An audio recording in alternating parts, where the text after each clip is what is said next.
microdose, yeah, microdose, microdose, microdose, dose, microdose, microdose, dose, microdose, microdose, dose. 5, 4, 3. What's good, y'all? Kush Hayes here, coming to you special on the road edition of Microdose number 97. The road to 100 continues. It is not a coincidence that we are on the road. I'm with my main man, Lou. Lou, what's good, yo? What's good is we just finished a nice multi-camera shoot for a little company called Facebook, now going by the word Meta, and we killed it. We did some great work, especially you. Hey, thanks, man. I do what I can, where I can, how I can. A lot of it is just improvising, really. Yeah, I believe that. But yeah, man, we do production. This is our day job. We just did a, what was it, a 10-hour day? We're still going? Yeah, we're on OT. We're on our 11th hour. We got at least another 1 hour. We're on our 12th hour. We got one more to go. So we're racking in some OT today. It's not bad. Yeah, and this isn't anything out of the ordinary. This is pretty par for the course. So sometimes these days go even longer. Oh yeah, I think my record is 24-hour day. 24. But that was a Super Bowl. Were you at the actual game, or were you at one of the other things? Yeah, it was the Super Bowl that was held here Super Bowl 50. Super Bowl 50 here in San Francisco. I worked 24 hours. It was my first time ever making quadruple time. It was amazing. Oh, God. Well, it sounds exhausting, but I'm sure that check was wonderful when it came in. Oh, my God. Hell yeah. Yeah. I know other folks that work on this said they did 36 hours, and I was just like, do they even let you guys sleep during that shit? That's wild. I can't imagine doing 36 hours. But even 24, man. Like, did you get at least like 4 hours off to take a nap? Oh yeah, I mean, the only reason I was 24 hours was because at one point I got stuck in the bowels of the Levi Stadium waiting for forklift operators to unload my camera crane, my jib crane, into my truck, and I had to wait in a backup line. For a good 8 hours, so I slept. Okay. But I was on the clock and I couldn't leave and I couldn't not wait in line. Yeah. And they said, "Hey man, it's going to be a long time. We'll come knock on your window. Just chill." So I, revved the engine, cranked back the seat, and went to bed. But I was getting paid. There you go. Yeah. I'm glad I was not at the actual game itself, man. Like, I hear those stories, I'm just like, no, it's not worth it. It's not worth it. It's somewhat exciting working in, sports television, but everyone's like, "Hey, you get to be at the..." It's like, we spend our times in dark pits, in a basement that's cold while the game's going on above us, doing our job. If we're lucky, we're warm and we're well fed. Yeah, exactly. And usually at those sporting events, they feed us pretty good. Yeah, they do. They do. The catering and that stuff is usually pretty good. What's the best catering you had? Was it the Super Bowl? No, NBA. NBA, okay. What'd you have at the NBA? At the NBA Finals, they at Oracle Arena, they used to hook it up and do it well. Nice. I don't know what it was. I mean, just good food. Yeah. It was always something like, it's simple, good, for the media. It was like fried chicken or like, prime rib, stuff like that. But it would be nice. They do them fancy for the finals. Okay. I think the best meal I had was Christmas Eve at the Raiders game.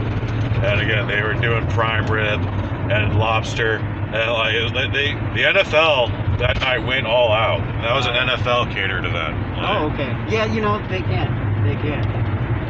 It was pretty good. Actually, I take it back. The best meal I had was at it was at a golf championship, one of the U.S. Open. Dig it. That was good, and it was like it was fancy. But some old audio guy. I was really young in the business, and he just basically took me out of the crew food line and dragged me into some fancy tent where the players and stuff ate. Oh, wow. And he was just like, "Nah, man, this is where we go." And I was like, "What?" And he was like, "Yeah." I was like, "Are we allowed to be in here?" And he's like, "If they ain't telling you no, then yes." Okay. I was like, "Okay." And he was that whole act like you belong, no one cares. They know we're all working here. Right. They're not going to begrudge you a meal, man. He's like, "Sit down and eat." And it was fancy. They even had waiters coming up to us and being like, "Would you like the salmon, sir?" Oh, like, I would like the salmon. What's been your favorite gig that you've ever worked on? My favorite what? Your favorite job that you've ever worked on? Jeez, my favorite job ever. You know, I'd have to say it was the World Series in 2010. Big. Because it was very special for me, and I was, you know, I had like one of the best gigs you could have there. I was the press conference camera operator. Okay. So I basically just had to shoot the podium, pre and post game. I had to get there early, shoot it, wait, and then shoot it afterwards. And you know, being a big baseball fan and getting paid for it, it was pretty amazing. And I get it. that and the fact that the guys I was working with, there was a certain job that had to be done every 7th inning. You had to go into the dugout and test the fiber connection. Okay. And these guys were from LA, and they're like, look, we know you're local, we know you're a fan, like, you go do it. You get to go hang out in the dugout for like half an inning. Nice. And we know that would mean a lot to a guy like you, and they're really cool. And I was like, it would, and it did. And so I was in the dugout, 2010 World Series during the 7th inning for, you know, every game, every home game. That's fresh. And that was pretty amazing. I know what you mean about those special events, man. Like, I went to 5 NBA finals thanks to the Golden State Warriors. The most special one of those was the 2018 championship. Oh, yeah. When they actually won at home, and I was at that game, and I was on the floor. Me too. And stole a picture with Snoop Dogg, which is a huge, huge, huge no-no. But if you're gonna get fired for that. You know what? You're not supposed to do autographs or anything, but if you do some selfies every now and then, like, they're cool with it. They really are. Yeah. They're not going to press it unless you're like aggressively trying to get a selfie with a celebrity. Then they're going to be like, hey, that wasn't cool. You know, you're off the list. We're not hiring you anymore. Oh no, it was one of those deals where it's like, you got 30 seconds to make this happen, son. Do it now, and do it fast. Right. And it's like, the game is over. The Warriors have won. Confetti's coming from the top. The boys are on the podium. The guy is giving them the trophy, and all of a sudden, like, who the fuck is smoking weed in the Snoop Dogg? Or Snoop Dogg smoking weed in Oracle Arena. Yeah. So he's taking pictures with all these chicks, and I was just like, shit, man, like, get the phone out, get the camera app up, and then get it and go, Snoop Dogg! And he went, huh? And he went, threw up with the deuces, and we got it, and that was it. And thankfully, it didn't come out blurry, and that was it. That's dope. There's no retakes, and then I still have to follow the camera crew that I was shadowing that whole time. So it's definitely ride or die on that. You know what? I'd have to say, it tied with the World Series one for me was when I got to work on the Dave Chappelle comedy special. I think it was Kill 'Em Softly. Okay. That's the one he did at the Fillmore. Dig it. And you know, when they do a special, there was there for 3 nights. Okay. So for 3 days, I was the backstage one of the backstage crew.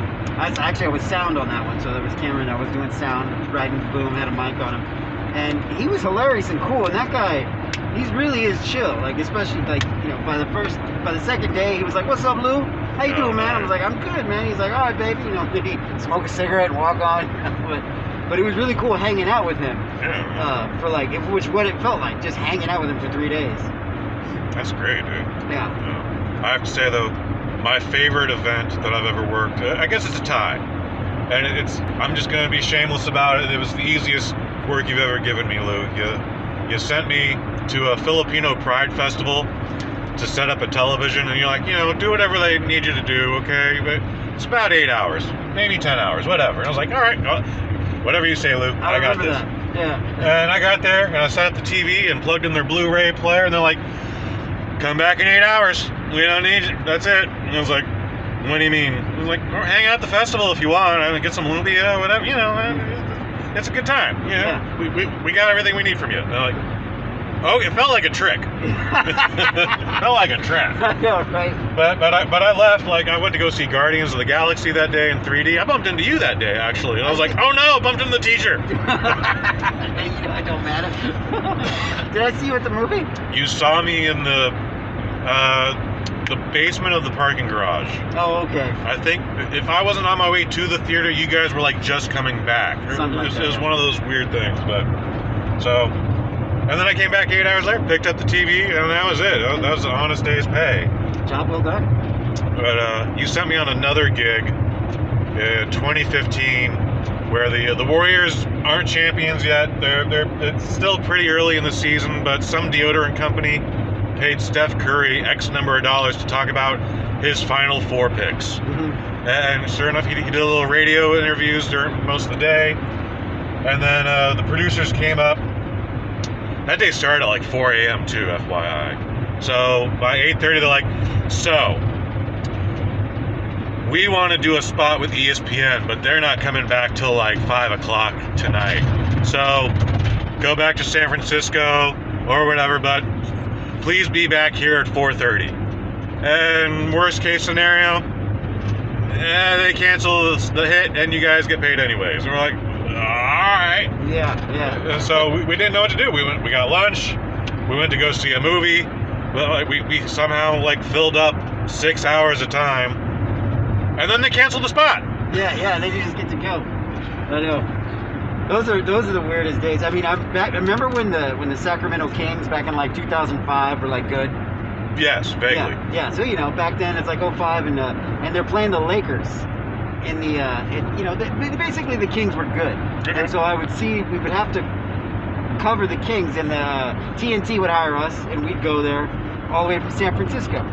And so they'd want us to do morning shoot around. So that means we'd have to leave San Francisco at like 6 something in the morning, get there around like 8, hang out, do morning shoot around 9, 10 a.m. Because it took like 2.5 hours to get there, hour and a half, 2 hours so, and get set up for an interview in the morning or get set up for all that stuff, and then we'd be done until game time, which is 7:30.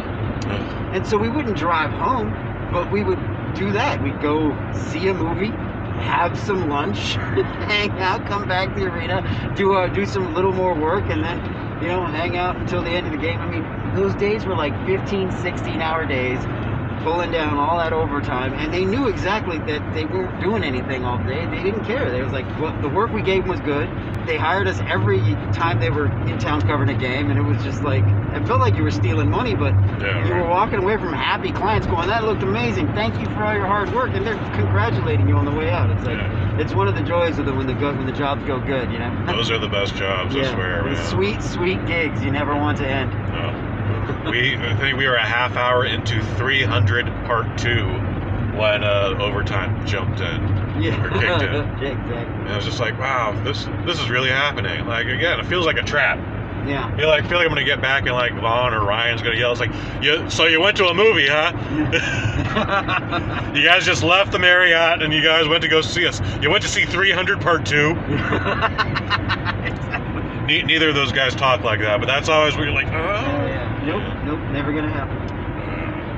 But during I jumped in and out of the NBA bubble during the lockdown part of the pandemic. Before the vaccine, all that stuff. Okay. And I had a spot with King James. Oh wow. And he was supposed to fly in for his game, earlier, and in Sacramento again. And because of COVID, they're like, we need you to come a couple days early, get tested, stay in the hotel room. Oh wow. And they put us up at a really nice hotel. Sure. And we got tested. And the thing was, you had to get tested 3 times in 3 days. Okay. Or no, 2 times in 3 days. So you get tested right away. 24 hours, that test would come up negative. Then you get tested again. Another 24 hours, you come up negative. Then you do the shoot. Okay. So they paid us for 3 days of sitting around to do this thing with LeBron James. And then LeBron James just decided last minute he didn't want to do it anymore. And they were like, thanks for everything, go home. They paid me for 3 days, put me in a hotel. Yeah. I freaking got a massage. There you go. I'm chilling, man. I'm chilling. And I was like, my wife was upset. She's like, why do you just get the 3 days to read your book, sit in a hotel room? You brought your goddamn PlayStation. Well, that's not fair. I'm like, yeah, you're a teacher. I work in television.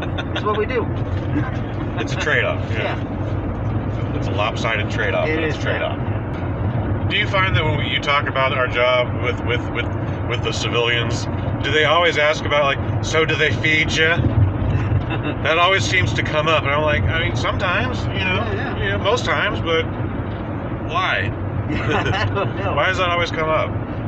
You know what? That doesn't really come up with me. Okay, interesting. Yeah. Although most of our productions we do get fed. Yeah. You know me, I write it into my contract that if I don't get a meal and a break, they'd pay me an extra hour overtime. Oh, there you go. Because we're supposed to get breaks. Right. You can't work all day. No. And you know, not every day are these gigs where we're just sitting around. You know, most of the times we're busting around. It's like today. It was cold. Yes. We were busy. Yeah. We were running around. And then they wanted us out of there lickety split. We had to like break down like we were on fire. Yeah. The breaking down part's always the easiest part for me, I find. It comes down easier than it goes up. Yes, it does. It's just putting the toys back in the box. Pretty much. The two words I hate.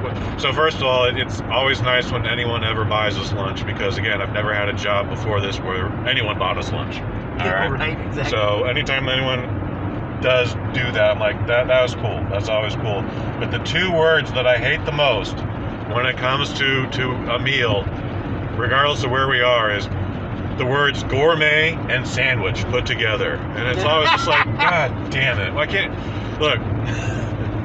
We don't need this artisan roll. All right, just give me 2 slices of bread, give me some meat, give me some cheese, give me some mustard, a little salt and pepper. That's it. That's a perfect sandwich. Get all this other bullshit out of it. All right, like, and then for whatever reason you have to like hose it down with mayo, which I don't even like a little mayo, and you guys use a lot of mayo, and it's just like, I like mayo. You like mayo? I like mayo a lot. All right. I use it on my fries sometimes. Ew. I'm one of those people. Yeah, they'd love you in Holland. Yeah, they would love me in Holland. They would love you in Holland, actually. You've actually been to Holland, haven't you? Yeah, man, 4 times now. That's amazing. Did you Yeah. go for the Ginger Fest or what is it? The Redhead Days Festival, yeah. I didn't get to go this year for obvious reasons. Yes. And gotta say, next year's not looking too good either. Well, this year just didn't feel responsible. Forget the fact that the U.S. wants me to have a negative COVID test despite the fact that I'm still vaccinated. It's like, I don't want to take the time on my holiday to find a fucking clinic and get tested, even if it's for $50. I don't care. Yeah, that's a drag. It makes things a little more complicated. It's already, if you're lucky, it's already a 10-hour flight. That's just going straight there with no layovers. And then you still got to go through all those damn checkpoints anyway. So it's just like, we're just sitting this one out. It doesn't feel good. Yeah, travel's kind of gone by the wayside. I'm surprised so many people are starting to travel again. Like, I don't want to do it. Not at this, with the way it is now. I was surprised that people who I think everyone had a legitimate concern about the COVID, but other people were like really extreme about it. But then they'd be on an airplane the next day, and I'm like, you know what? Fuck you. Yeah, exactly. You don't get to stand on your soapbox when you're sitting in the fucking cylinder tube up in the air. Like, Exactly. and most of these people I know already get sick when there wasn't COVID happening. They already get sick when they travel. It's just like, what are you thinking?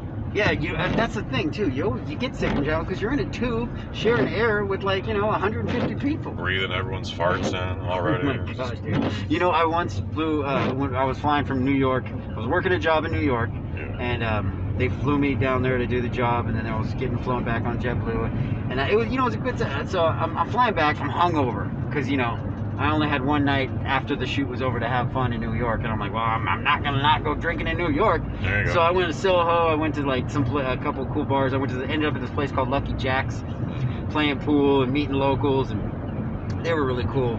Remember, they were like, "You're from San Francisco and you came up here to do some video work?" I'm like, "Yeah." Like, well, couldn't they find people here? I was like, "Probably, but I'm awesome." And they were like, "All right, let's buy this guy a drink." Really nice people. Like, everyone I met in New York was super cool and really fun.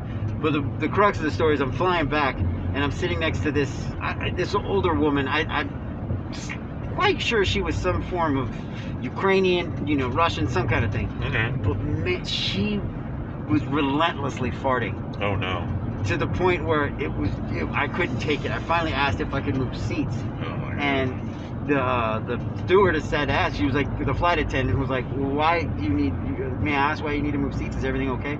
And I finally said it, and the woman's right next to me, like, the passenger next to me continuously is farting, and it's disgusting. I'm feeling not well, and I might become sick. Right. I'm like, can you please sit me? And she's like, the only seat we have, the TV doesn't work.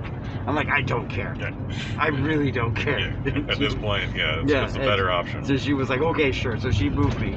And I never was sure if the woman understood next to me that, my language, if she understood or anything. As I heard her talking in her language at some point, but No, she probably heard. She probably knew. she had to have known. God, yeah. Yeah. I mean, she didn't. It's like she never pinched one in. She never held one back. Not one. Every impulse that when she had, she did not pucker. She just let it go. Oh. You know. And I mean, I get it. Like, but come on, if you're on a plane, you clench your buttocks. Just a little bit. You wait it out. You hold it as much as you can. It's a common courtesy. It would be. Yeah. Should be. I thought I was gonna die. I've never been that hungover or that grossed out. You just gotta keep the drinks coming on that one. Yeah. Oh God, that was rough. That was really rough. I was on a plane to Portland, or maybe I was coming home from Portland. It wasn't a work trip or anything. Like it was. Anyways, sitting on the aisle. I would like to sit on a window, but I'm also a fucking giant, so crawling over people if I have to use the bathroom just feels awkward to me. So I just I try to sit on the aisle. Yeah. Another woman is sitting in the window seat, and then in between us, we're both very large people, but in between us is the tiniest little woman. Okay, she might actually be Danae's height. Okay, but like she's just petite. Okay, however, not only is she petite, but she's got her elbows on both armrests and has made sure that her elbows are protruding past the borders and into my ribs. I'm just like, and not letting up, just texting the entire 2-hour flight, just like, yep, my elbows are in this guy's, like, I'm taking all this room. It's just like, oh, I should be able to just fold her into a ball and stuff her in the overhead compartment. Like, Right. So was she in the middle seat? she was in the middle seat. Yeah, he's like, yeah. Is that an unspoken rule though? Like, okay, because aisle seat, you got the aisle. Mhm. You're in and out easy. Window seat, you got the window. You can lean up against the wall. So middle seat, aren't you supposed to get both armrests? Not to that degree though. Yeah. We're literally like elbow. The tips of her elbow are protruding into my rib cage. Yeah, that's much. That's a lot, and she knows it, and she knew it. Especially if you're a small person. Come on, man. Utilize your size.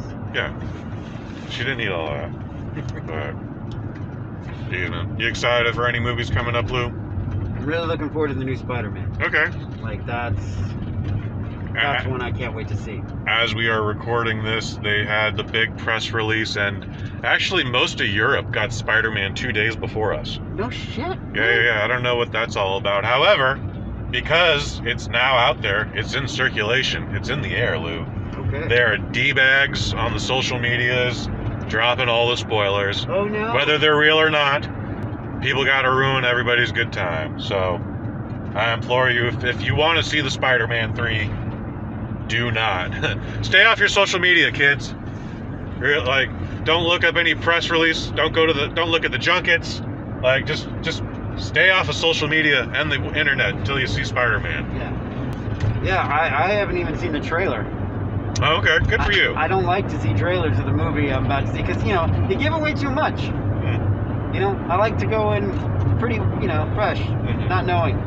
I mean, I imagine it's still going to be a long movie anyways. Good for you for not getting into the hype. Like, oh my God, the trailer's coming out in 3 days. I have to see it. I have to see this 2 minutes. I mean, I'm already going to see the movie.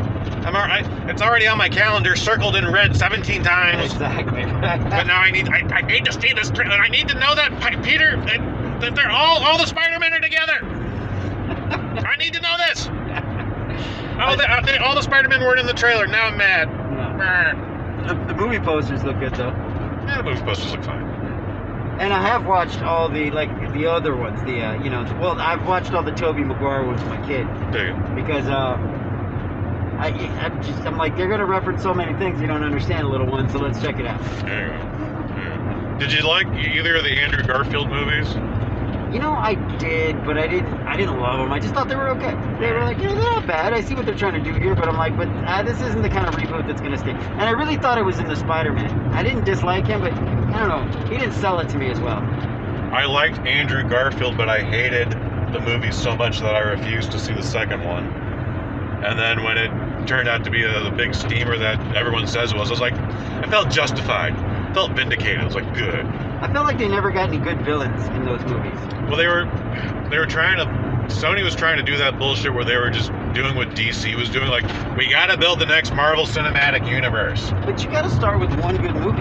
You have to have a good movie first. That definitely helps. If you don't build it right, you know, you're not gonna have a sequel. So I don't know. I mean, I like Jamie Foxx. I didn't think he was a great. What was the villain in the first one? Was it the lizard guy? The lizard. I don't even remember who it was. British actor. I mean, it just, the villains just didn't work for me. And you know, in the new ones, like, I mean, come on, how good is Michael Keaton?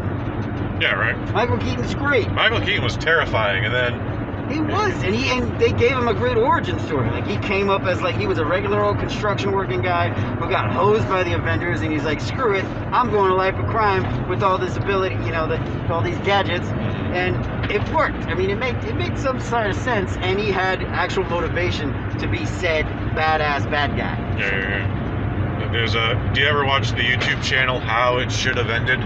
Oh, I love that one. All right. Well, they did the Spider-Man one with Michael Keaton, and you know, he's giving the little speech to Peter, and then he pulls a gun on him. He's like, "I'll fucking kill you." And in the movie, when you're watching that movie, you're like, shit, Michael Keaton's got Peter Parker all fucked up here, dude. Like, this is not cool, bro. You pulled a gun on a child. But in the How It Should Have Ended, they're like, so you're just a regular guy, right? Not like a super-powered guy? He's like, nope, just a regular dad. And then, so he just takes the gun and beats the shit out of him. Because he's still Spider-Man and still has superpowers. Spider-Man's super strong, man. He's like one of the strongest superheroes in the Marvel universe. And then he exits the car. He's like, this guy pulled a gun on me. Someone call the cops. Oh, my God. That's genius. That's genius. And I was like, yeah, that is how that should have gone down. I always liked how it should have ended with the original Superman. Yes. Where he was like Luthor's like, even you with your incredible speed could stop, 2 nuclear bombs. And he was got him. He was like, wait, what was that? He said, even you with it, and then boom, he comes back and he's got him in his hands. Do you mean these? Do you mean these 2 nuclear bombs? I went to faster. Yes, those are the ones I meant, please. And then he's like, so, then I got rid of the nuclear weapons, took him to jail, did a fly around the world, smiled for the camera, Kiss Lois. Yeah. Well done. That's good. I think this is actually a really good spot to stop us here. But Lou, is there anything you want to plug? It's Christmas time. Do you have a YouTube channel that you do or that you just like? What would you like to plug? No, we got nothing to plug, man. Just everybody treat each other well and happy holidays to everyone. There you go. That's what's up. As for me, I do a bunch of stuff around here. We just dropped Kush And Kai number 60 just 2 days ago. You can listen to us wax poetic about Gina Davis being an action hero and The Long Kiss Goodnight with Sam L. Jackson. Oh, yeah. And then coming up in 2 weeks, we got the Kick-Ass Movie Podcast season finale, number 6, Len Kabazinski. We bring in Kai, of the aforementioned Kush And Kai. We bring in the Pro Wrestling Hall of Famer Jameel Hemphill, and we talk about Eric Roberts and James Earl Jones, Philip Rhee, Best of the Best, Part 1. It's our big holiday closer. It's our season finale. It's the last show we'll do of 2021. As always, you can check out friend of the family, Mike Fish. He's got a show called Waffle Box on YouTube. You can find it on the BosNet.family as well. But we do that every Wednesday. It's the best part of Wednesdays. And you can find that at the BosNet.family. For my main man, Lou, I've been Kush Hayes. You've been you.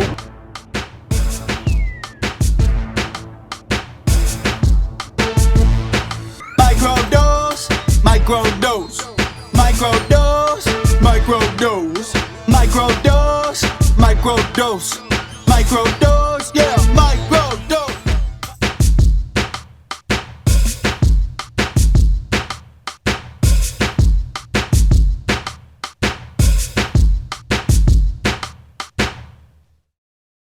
From the BosNet family. Everybody treat each other well and happy holidays to everyone.